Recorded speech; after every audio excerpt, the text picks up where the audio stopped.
All right, time for our fourth storyteller of the night. He's another person who's never been on our show before. Really excited to have him here. He is a Brooklyn native. You may have seen him appear on The Moth before. He's also the founder and host of the Muslim Writers Collective. Really excited to bring him to our stage for the first time. Please welcome Hamdan Azhar.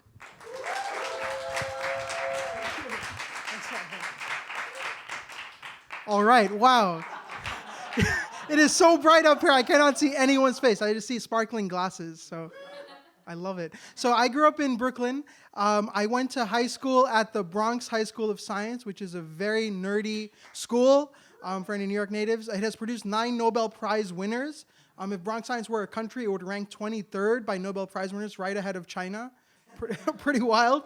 And the school is very proud of those Nobel Prize winners that it's produced. The school, unfortunately, also produced me. So this story occurs in October of 2002, which is a wild time in American history. George W. Bush is president. He's about to invade Iraq.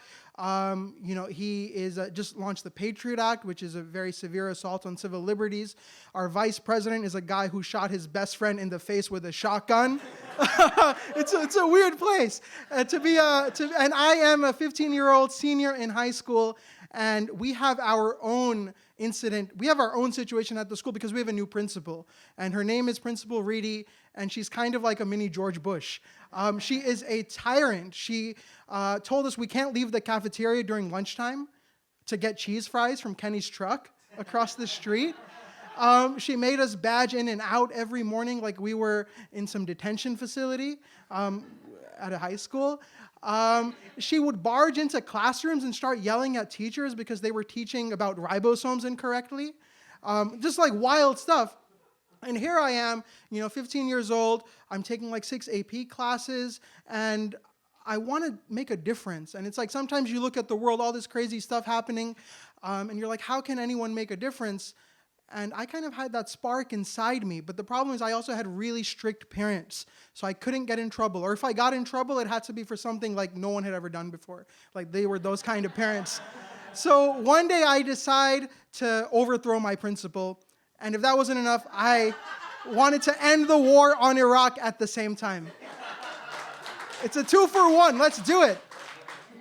So I was a nerdy kid. I had 0 friends, like less than 0. I had 1 friend in freshman year, and then we broke up after a few months because we didn't want to take the same train home together.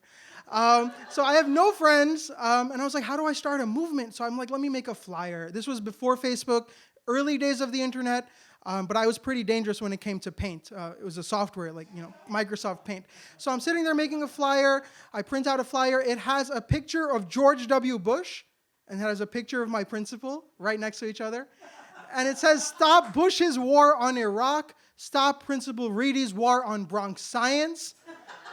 And it's just a beautiful flyer. And at the bottom, it says, the Students United for Social Justice will have our first meeting Wednesday at 3 p.m. in room 303. I just made up that organization. It was just like, I didn't want people to think it was just one kid with a flyer. And then I go to school, right? I go to school. Now remember, I'm a good kid, so maybe a true revolutionary would have occupied some building or even started putting up the flyer. I didn't do that. I went to Ms. Gomez because she's the coordinator of student activities, and she's supposed to approve what flyers go up. So I'm like, Miss Gomez, can you stamp? I just have to put up a flyer for this stupid club. She's like, oh, yeah, of course. She looks at it, her eyes bulge out of her head. She's like, oh, this is a tyrannical principal. So that flyer was contraband. She's like, if I get seen with this, what's going to happen to me? And I'm like, no, come on, just do it. She's like, is it April Fool's Day? What's happening? You're a good kid.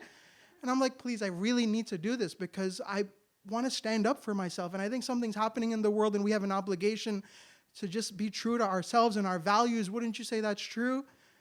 And she was like, just go. If you really want to do this, go to the assistant principal, which is supposed to be something scary to tell a 15-year-old kid, because she did not think I would go to the assistant principal, because I did.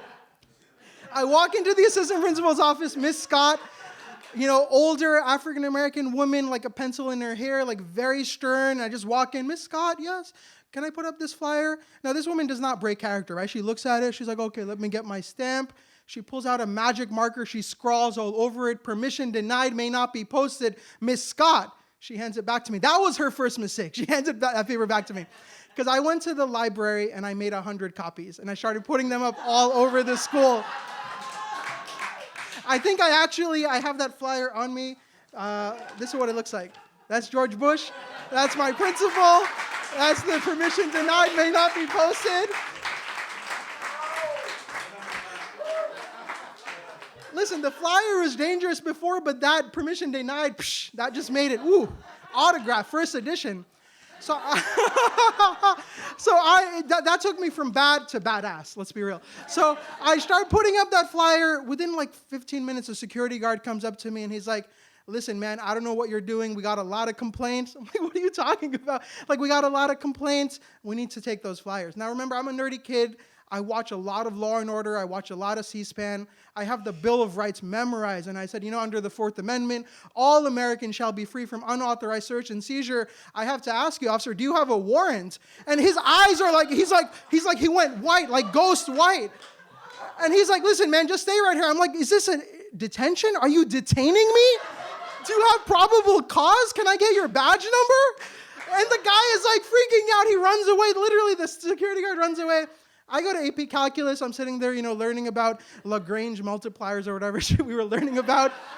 I get a call. The principal's office calls me in AP Calculus. And like my teacher's like, you have to go to the principal's office. I'm like, cool. I go there. I'm sitting outside. I'm like doing my homework. Assistant principal comes out to me. She gives me a letter. She says, I already gave you that one letter. I'm going to give you another one. It says the principal is convening an emergency suspension hearing. And it's addressed to my parents. It says, because your son has distributed unauthorized literature on Board of Education property. And my heart sinks because it's like, wow, like I have never gotten in trouble for anything in my life. And now they're bringing my parents into this. Like, it's not fair, right? And then they call my parents. My parents come to the school. Like, I can remember the look of disappointment in my dad's face. He's like, what's happening? Why are you doing this? Like, are we not good parents? Like, is something troubling you? Like, and I was like, don't you guys get it? Like, I'm standing up for what I believe in. I'm being a leader. Isn't that what you always wanted me to do? And I know that if I get suspended, it's going to be bad because it's going to hurt my parents deeply. So I have to do something. I have to get out of this. Remember, I watch a lot of C-SPAN. So I go home and I call the ACLU. They have an office right here. That was back in the day, like before email. So if you call someone, they pick up. But these guys didn't pick up. I left them a voicemail. I was 15 years old. I had not gone through puberty, so the voicemail was like, hi, my name is Hamdan. I'm a student at the Bronx High School of Science. My principal wants to suspend me. No one called me back. I show up to their office the next day. I know where the address is. So I took the one train down to Broad Street. I'm walking into their office with my little backpack. I have my little flyer. There's a young woman at the reception. I tell her my story. Her mouth is hanging open. She was like, because they never had a 15-year-old walking off the street with a flyer with a picture of George Bush and their principal. It's the wildest thing they have ever seen at the ACLU. And they're like, wait right here, wait right here. They call in lawyers. Everyone's like, wait right here, wait right here. Within 15 minutes, I'm sitting at a conference table surrounded by 20 lawyers in suits.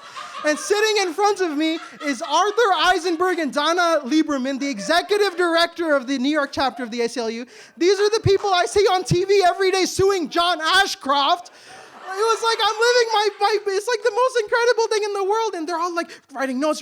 They're like, what was the security guard? Okay, what time was that? What were you doing in AP Calculus? And by the end of that meeting, they have drafted a 20-page letter to the General Counsel of the New York City Board of Education telling them that I am fully within my rights to post this flyer. And if they try to suspend me, they're going to get sued for a lot of money. And it was just the most I think I actually have that letter over here.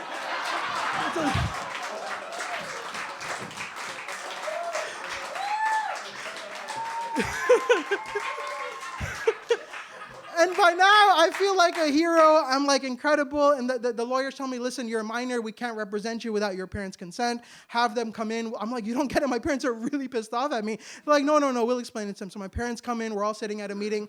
The lawyers are beaming because they're like, you should be so proud of your son. He's a leader.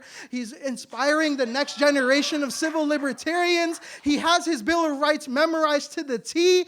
And my parents are just like silent, right? They're not saying anything. And I'm like, what happened, right? And then we walk out of that meeting, and my dad finally turns to me, and I'm like, is this the moment, right? This is the moment my dad finally tells me he's proud of me, he loves me. He's like, son, how much are these lawyers going to charge us? And I'm like, no, it's not like that. But long story short, within a few weeks, the school dropped all the charges. I was fully vindicated. And I think back upon that episode in hindsight, and I think, let's be real. I did not stop the war on Iraq. That thing went on for a few years. I did not successfully overthrow my principal. Principal Reidy stayed on for another 15 years. She just retired 2 years ago. But I look back on that story and I look back at, sometimes we look at the world and we're like, how can any of us make a difference? And sometimes all you need is a 15-year-old with a flyer. And then I'm standing here before you telling you this story, and I inspired myself to go out there and be the change I wanted to see in the world. Thank you very much. My name is Hamdan Azhar. That's my story.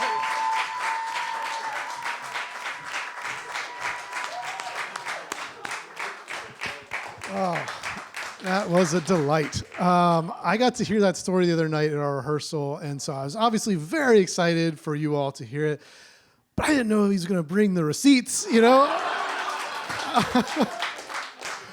So good. One more time for Hamdan, everybody.